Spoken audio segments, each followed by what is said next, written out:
Hello, everyone, and welcome to the Jeffrey Epstein Show. I'm your host, Bobbycapucci, and this is Daily Drop number 160. Hey, what's going on, everybody? I hope you're all enjoying your Saturday night as much as you possibly can, considering the circumstances. I was going to release an episode that deals with Sarah Kellen Vickers tonight, but in light of what went on in Vegas today with the mass layoffs and just a chaotic scene for a lot of my friends and family, I wasn't able to put the finishing touches on it just yet. So I'm going to have to push that back until Monday. That way tomorrow I can, finish my notes, finish vetting a couple of sources that I was looking at, etc., etc. That way we can have, the right story. I didn't want to rush it tonight and not have everything included that I wanted to include. But there's just a lot going on right now. I'm sure it's the same in everybody else's life as well. But it was like a bomb went off in Las Vegas today with all of the layoffs. And you have these mega corporations like the MGM who have no regard for their employees whatsoever. You would think a major corporation like this in a booming economy, because let's be real, folks, the economy was looking very strong up until this point, especially considering the February jobs report with 273,000 jobs added. So these companies, they were on the gravy train for the last few years for sure. Vegas was banging. Everybody was doing well. These casinos were making a lot of money. And when times are good, it's easier for these casinos to send out the memorandums about, oh, we're having this program, the SMILE program, or whatever acronym program you want to add in. And it's easy for them to talk about unity and how it's, we're not just a team, we're a family. And then the second there's any sort of economic turmoil, these people just start firing hourly employees and, laying them off and furloughing them. And they have the audacity to say to people, oh, well, just use your vacation days. You can use your vacation days and then, you can collect unemployment. As if these employees, after all of this is said and done, who knows what these people are going to be dealing with in their own lives, if their family members are going to contract the virus, if they're going to get sick. You don't think maybe those vacation days would come in handy for a family vacation afterwards? And, it's typical for these corporations that have taken over Las Vegas and the Las Vegas Strip. And it makes me sick, honestly, folks. So I really wasn't able to focus today like I want to and like I usually do, especially when I have a big episode like the Sarah Kellen Vickers episode, because it's an important piece of the story, right? An important piece of the puzzle. So it sucks because I wanted to drop that today, but I'm enraged almost at the way that some of these businesses, and not just here in Vegas, but around the country, are conducting themselves. They need to treat their employees better. And that's why I bowed out of corporate America. That's why I stopped working for, a company like Cantor Fitzgerald. It's not worth it. At the end of the day, all you do is build their wealth on your back and your hard work and your sweat, and you're not even taken care of when the times are bad, right? These companies aren't operating paycheck to paycheck. They have rainy day funds.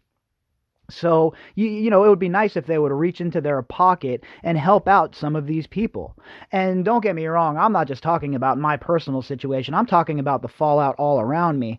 We're not going to starve to death, thank God, right? Thankfully, we're not going to starve to death, Carrie and I, and that's a good thing.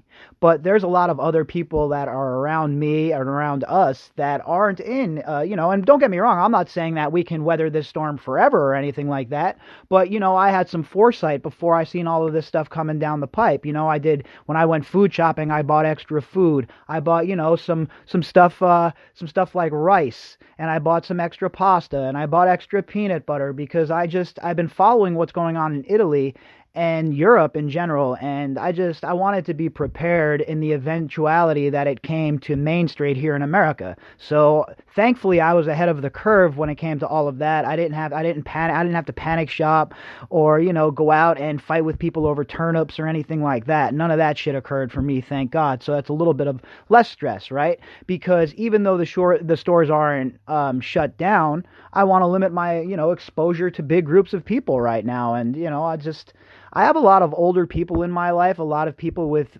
compromised immune systems. I mean, God, my girlfriend just got, a couple of years ago, beat breast cancer. So, she had the radiation and, it was next to her lungs, obviously. It was breast cancer. So, her immune system, while it's good now and she hasn't been sick in a while, it's still considered compromised considering.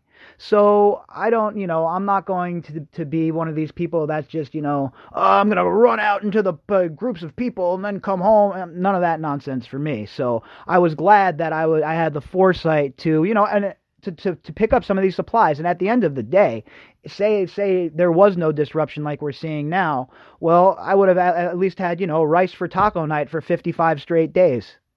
So that's pretty much what's going on today for me. It's just been like an absolute whirlwind all day.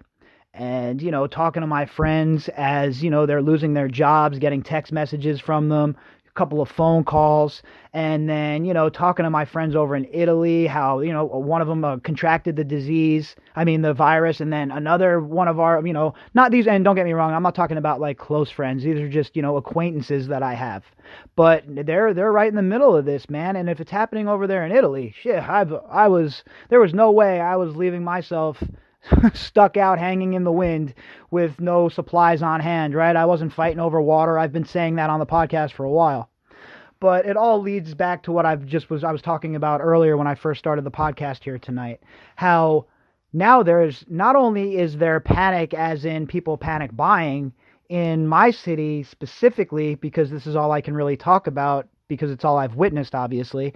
Now you have people worrying about how they're going to pay their bills, how they're going to pay their rent, and it's becoming a bad scene, and it's becoming a depressing scene almost, hearing these stories from these people, and I just couldn't focus today and finish up the notes and vetting the rest of the Sarah Kellen Vickers episode. It was just, my mind is just in so many places right now. It's just so crazy, and I just feel bad for everybody who's suffering, all of the hourly employees across the nation who are feeling this right now. It sucks, man. It really sucks because things were certainly not trending this way, right? We woke up to a whole new world basically. In 24 hours, the whole entire world changed.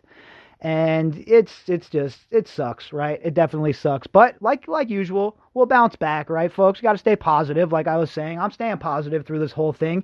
Just today was a lot because all the volume of the layoffs and how close and how it impacted me. Because usually when you hear about the layoffs in town, my friends have been working at these casinos for a long time. A lot of them have seniority, blah, blah, blah.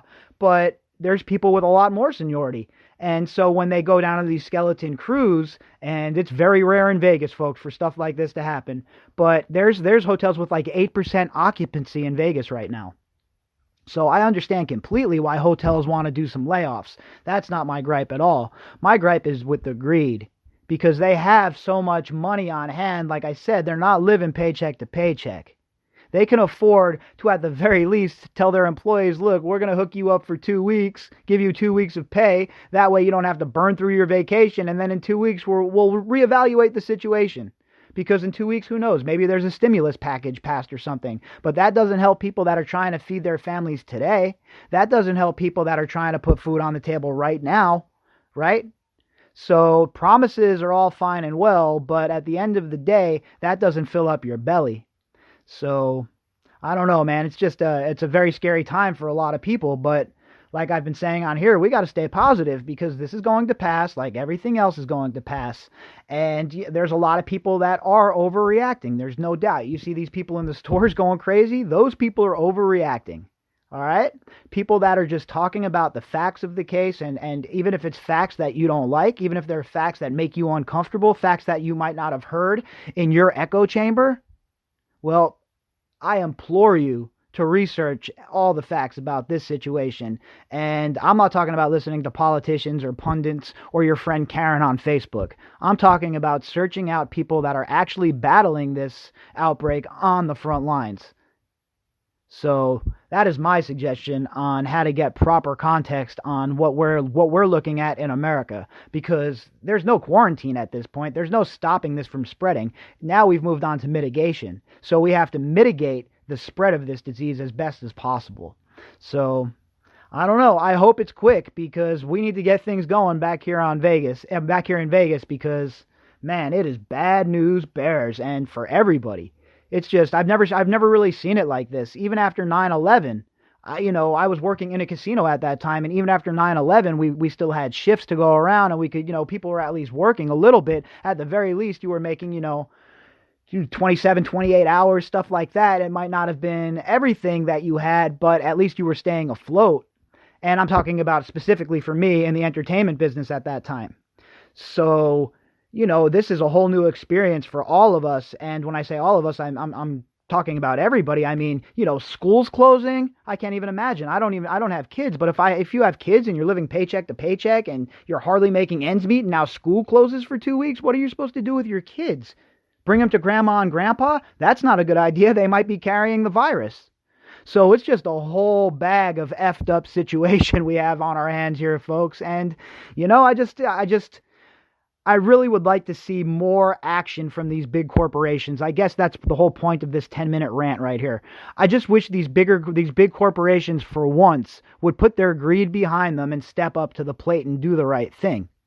Because it's imperative that everybody works together, from the common citizen, regular people like us, to these huge corporations. Everybody has to work together to get rid of this virus, because if not, everything's going to be shut down, and then we're all going to be effed. I'll be eating, boot soup. It'll be like, John Franklin and the Arctic exploration. It'll be a bad scene. So we got to do what we have to do. The way I look at it is a little bit of pain now to avoid a lot of pain later. So I'm ready to get on with it. I'm ready to just, have the full weight of the state and the federal government work towards eradicating this virus, however they have to do that. I mean, obviously within the boundaries of the Constitution. I'm not the kind of person that's cool with a tank sitting out in front of my house either. I think we should all be responsible citizens, and if it comes down to a point where it's, a complete and utter unmitigated disaster like in Italy, we should all have be responsible enough to self-quarantine ourselves and not have to worry about the government coming in to try and enact martial law or some shit, because that will never fly with me. I'll never be okay with something like that. I will never cede my rights and my freedoms for safety, ever. But what I will do is I'll be a responsible citizen, and when I have the medical professionals telling me that it's time for quarantine and it's time for nobody to leave their home for 2 weeks except for, to go to the store or whatever, then, that's what I'm going to do. But I will never be forced to stay in my home at gunpoint. That'll never happen for me. That's where I draw the line. But as far as being a responsible citizen, 100%, because I have people I care about, like I said, Carrie's sick, not sick anymore, but, she beat the cancer. I have, a grandfather, 90s, you know what I mean? I have a grandmother close to her 90s. I would hope that everybody would take that approach, thinking about the elder people in our civilization, in our country.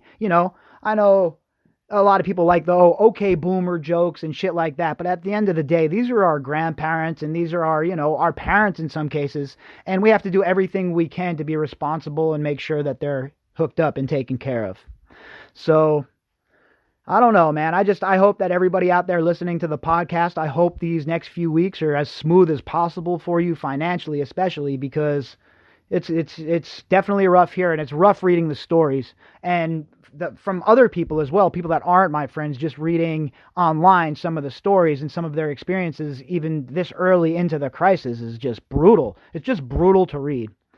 So with that said, folks, we're going to jump into an article tonight, and this is an article from the Daily Mail, and it's about Prince Andrew's new PR clown. So I guess this new PR guy, according to the headline, helped the Saudi Arabians after their airstrikes that killed thousands of Yemeni civilians. So we got ourselves a real nice spin doctor here working for Prince Andrew, huh? I have to admit, I was not familiar with this man until he was brought up in the conversation of the Epstein case and and Prince Andrew. But it seems like he's some sort of, the wolf maybe from Pulp Fiction, something like that. Anyway, to the article. The Daily Mail headline: Prince Andrew's new PR expert help Saudi Arabia's image following global outrage over airstrikes that killed thousands of Yemeni civilians. Sounds like a hell of a guy, huh? Somebody that'll get up there and spin the fact that the Saudi Arabians are barbarous at times, especially with the way they're waging war in Yemen. And he'll get up there and he'll put a nice spin on it. He'll package it up real nice for you, put a bow on it. And, before you know it, it'll have you thinking that they weren't committing war crimes. That's the kind of people these PR guys are. The Duke of York's new PR expert helped to massage Saudi Arabia's image following global outrage over airstrikes that killed thousands of Yemeni civilians.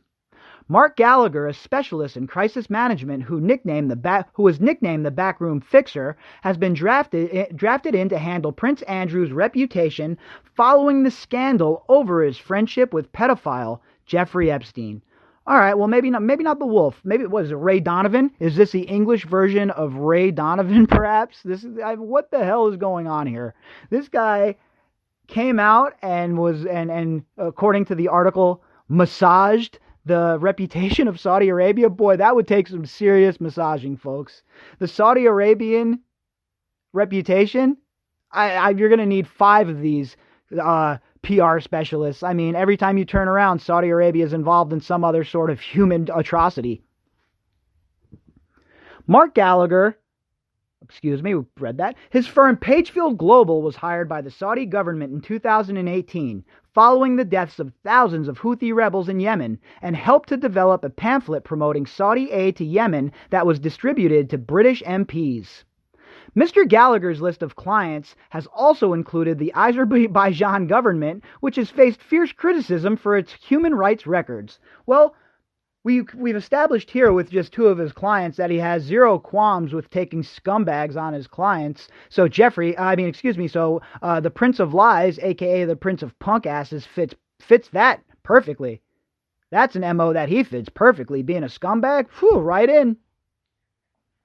His appointment as the Duke's PR advisor comes after it emerged that Andrew had hired an extradition lawyer whose clients have included Chilean dictator Augusto Pinochet. This guy has a dream team of people who have defended the scummiest, smarmiest people in the world. I mean, this guy's obviously innocent. I mean, come on. Prince Andrew? There's no way he did what they're saying he did, right? No way. Come on, look at this great team he hired. All of these upstanding, high-profile attorneys and PR fixers and et cetera, et cetera. What a joke. In my opinion, this guy is so guilty it's not even funny. Clare Montgomery, QC, has been taken on to advise on the FBI inquiry into Epstein. Jeffrey Berman, the U.S. attorney leading the inquiry, claims the Duke has refused to cooperate.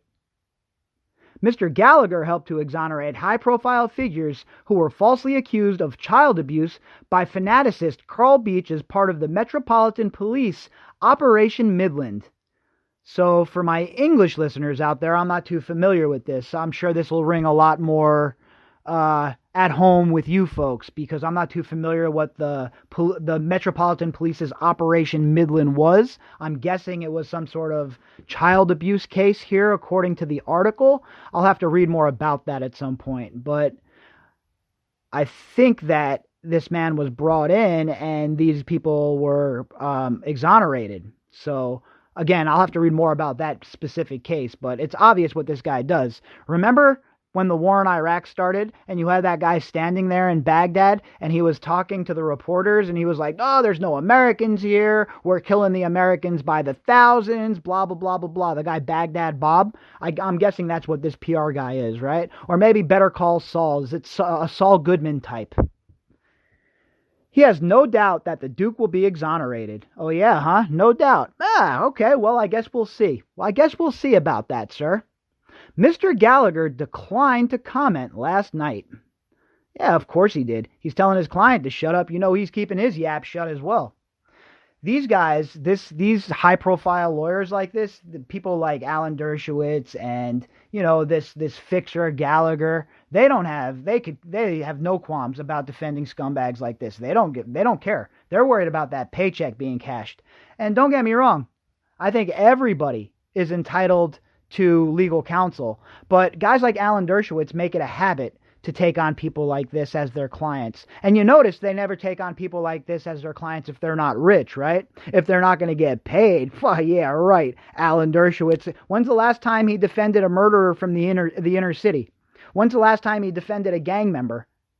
Yeah, he has no time for that. If it's not going to be a high-profile case where he thinks he can increase his profile, where he thinks he's going to get his pockets fattened, these people are never taking cases like that. And it just shows you, right, how the two-tier justice system, how it works. And it seeps all the way over into how we're defended by lawyers. If you're poor, you end up with a court-appointed attorney who has a caseload that's probably about 87 case files deep. Meanwhile, if you have the dough like Prince Andrew, you can bring in a whole entire crisis team, shrug off $1,000 an hour bills, and go hard in the paint. Thankfully for these survivors, there are other high-profile lawyers that have stepped up into the vacuum to fight against this nonsense, and they're doing it without getting paid. And I think that's a pretty noble thing, and I think it's something we should remember in this case with some of these lawyers who have stepped up. And I've been critical of David Boies before. There's zero doubt I've been critical of David Boies. But I think it's man shit for him to step up and defend these women without being paid like this. I think it's a good move on his part, and I commend him on that. Will I criticize him going forward if he makes decisions and does stuff that I feel is out of line? Of course. Nobody's above criticism in this case, and nobody's above scrutiny who has been involved, and that includes Donald Trump, Bill Barr, Bill Clinton, Hillary Clinton, you name it. Everyone's getting aired out. Everybody's getting aired out on this podcast, folks. Everybody. Because enough is enough. That's not just a hashtag. That's a fact. Enough is enough with these people. I've had enough of the bullshit. I've had enough of the elites playing games with people. I've had enough of these mega corporations making the decisions for everybody and deciding basically who lives and who dies. And I've had enough of justice not being served. So I just can't wait for the day that we wake up and the dominoes start to fall. What an amazing day that's going to be, huh? We wake up in the morning, we see Kellen Vickers, Leslie Groff, Adriana Ross, Ghislaine Maxwell, Prince Andrew, any or all of them being arrested and questioned. Wouldn't that be fantastic? And if they're innocent, well, they shouldn't be worried. They should not be worried if they're innocent. Go talk to the authorities. Let them have a talk with you. Get it all out in the open and draw a line under it and move on with your life. Why would you want this hanging over your head if you're one of them? Wouldn't you be yelling from every mountaintop that you want to do an interview and clear your name? I know I would. If somebody accused me of what these people are being accused of, forget it. I'd be standing around with a megaphone telling people that I was innocent. But yet these people continue to hide, continue to skulk, and continue to obfuscate. And you have to ask yourself why. Well, I'll tell you why, in my opinion. They have these high-profile lawyers. They can take all the time they want. They can clog up the system. They can make it cost thousands and thousands and thousands of dollars in legal fees for some of these girls. Meanwhile, it doesn't affect their piggy bank one bit. You know, they have a purse 10 miles long. They can keep going all day with these $1,000 bills. I mean, the taxpayers of England, I'm sure, are going to be funneling this money to this guy somehow, some way. I'm sure the royal family has some sort of elaborate scheme to funnel money to Prince of Punk asses.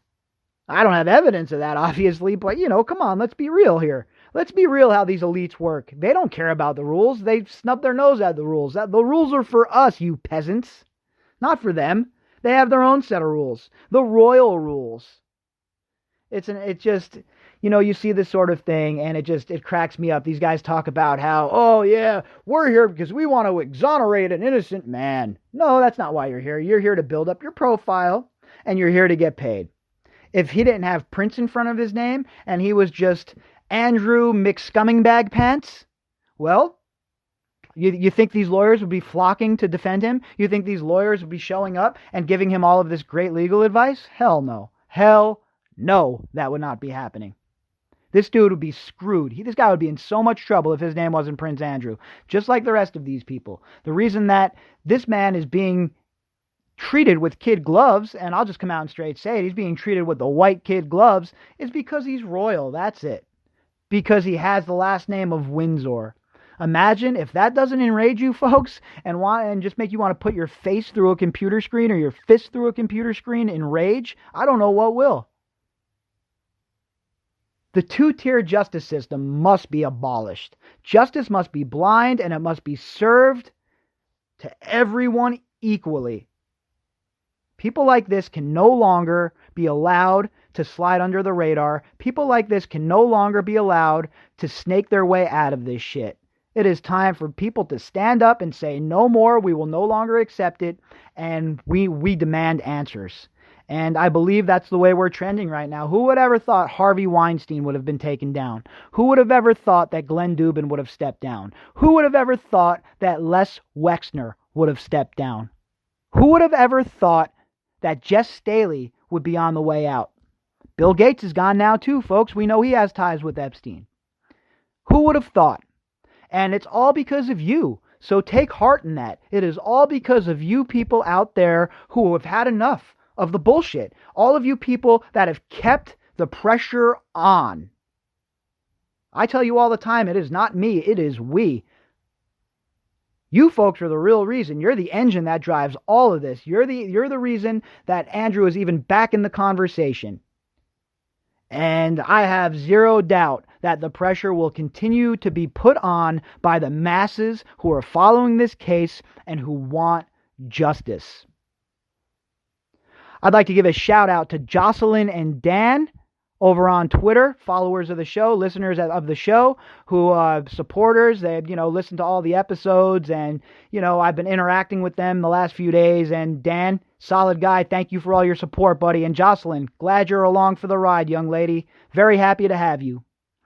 All right, folks, if you'd like to contact me, you can do that at bobbycapucci@protonmail.com. That's BOBBYCAPUCCI. If you would like to contact me on Twitter, you can do that at BOBBY_CAPUCCI. If you like the work and you enjoy my content and you would like to help out, you can do that by clicking on the GoFundMe link inside of the description box. All right, folks, back tomorrow with our usual daily drop and a morning update. Hope everybody has a fantastic Saturday night, and I will talk to you all in the AM.